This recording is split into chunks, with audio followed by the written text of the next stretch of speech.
he thought that he could buffalo Donald Trump the way he'd done standard diplomats. And he said repeatedly, we won't agree to a ceasefire. We won't agree to a ceasefire. When he knew, when Trump had just told him an hour earlier, that was the only thing that he asked of him. Just let me stop the shooting. And he deliberately kicked him in the teeth. And so Trump said, fine, if that's the way you are, don't let the door hit you. I've got to go do some work. Here we are a week later, and he's accomplished more in 7 days than these professional diplomats have accomplished in 4 years. So let's get some more on the breakthrough in those talks between the US and Ukraine. Ukraine has accepted a US plan for an immediate 30-day ceasefire with Russia. A Ukrainian presidential official has confirmed that the US has resumed its military assistance to Ukraine. The US also said it would lift the pause on intelligence sharing. Sir Keir Starmer's congratulated the two leaders on a remarkable breakthrough and said Russia must now agree to a ceasefire and an end to the fighting too. President Trump says he'll take the plan to the Russians and hopes to meet President Putin this week. Now we have to go to Russia and hopefully President Putin will agree to that also, and we can get this show on the road. We can get this horrible war where 2,000-3,000 soldiers a week, every week, 2,000, 3,000, 4,000 sometimes. I get the reports. And they're not American soldiers. They're Ukrainian and they're Russian. But people are being killed outside of that. People are being killed in the cities as things explode throughout the cities. And we want to get that war over with.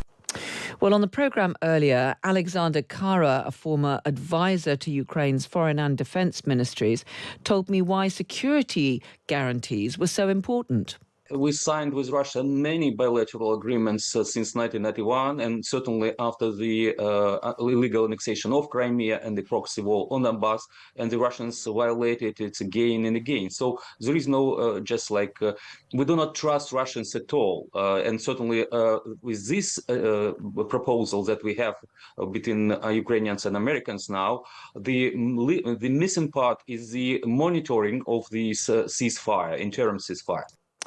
Well, Bob McEwen's a former Republican congressman for Ohio and executive director of the Council for National Policy. Good evening to you, Bob. Great to be with you. Thank you. Good to have you with us. What do you make of this deal between the US and Ukraine? It's certainly quite a turnaround compared to the showdown in the Oval Office 10 days ago. Well, from my perspective, it's absolutely exciting. I've dealt with politicians all my life and was co-chairman of Reagan's campaign in '76. He wasn't elected until '80. And yet I watched these foreign ministers and these professional diplomats do absolutely nothing ever.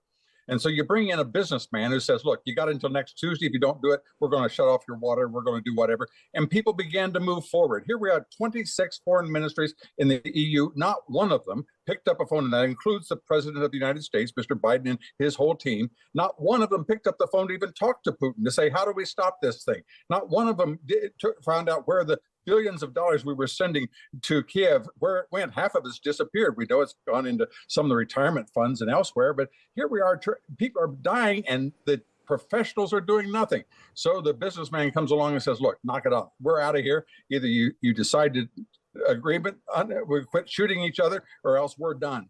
And that was the position that was presented to Zelensky. They told him what the United States wanted only one thing. The United States, we were going to support them and continue to help them, but they had to agree to a ceasefire as soon as the president could arrange that. They talked about it for 45 minutes. They go in the Oval Office. As soon as the cameras come on, he then 4 times in one after succession for the next 30 minutes, Mr. Zelensky thinks that he can outsmart the businessman from New York. So how important then do you think is this apparent rapprochement between the US and Ukraine? Well, I believe it's a totally different situation now. He thought that he could buffalo Donald Trump the way he'd done standard diplomats. And he said repeatedly, we won't agree to a ceasefire. We won't agree to a ceasefire. When he knew, when Trump had just told him an hour earlier, that was the only thing that he asked of him. Just let me stop the shooting. And he deliberately kicked him in the teeth. And so Trump said, fine, if that's the way you are, don't let the door hit you. I've got to go do some work. Here we are a week later, and he's accomplished more in 7 days than these professional diplomats have accomplished in 4 years. As President Trump himself has said, and indeed Marco Rubio, it's now up to the Russians to respond. I'm just seeing reports of more damage being done in a huge drone attack on Dnipro in Ukraine. How optimistic are you that President Putin will actually agree to this 30-day ceasefire and indeed it is properly prepared to try to negotiate an end to the war? Because the frustration, of course, that all of us feel is when you tell your child, don't do this, don't do this, don't do this, and they go ahead and do it. Now they burned their clothes and they scarred their hand. How do you fix it? And this never should have happened, but everyone was so happy that they'd gotten rid of Trump, and and what did we get for it? He ran into Ukraine. The president, Mr. Biden, said, well, as long as it's not an extensive incursion, which is a green flag diplomatically, to proceed. And so now we're in this mess. And everybody says, well, can you clean it up? It will be difficult. It'll be much harder than it would have been. It would have been much easier had the Labour Party in Britain not come and campaigned against Trump, and had Mr. Zelensky not in the final days of the campaign come to America to the critical states of Pennsylvania to campaign against Trump.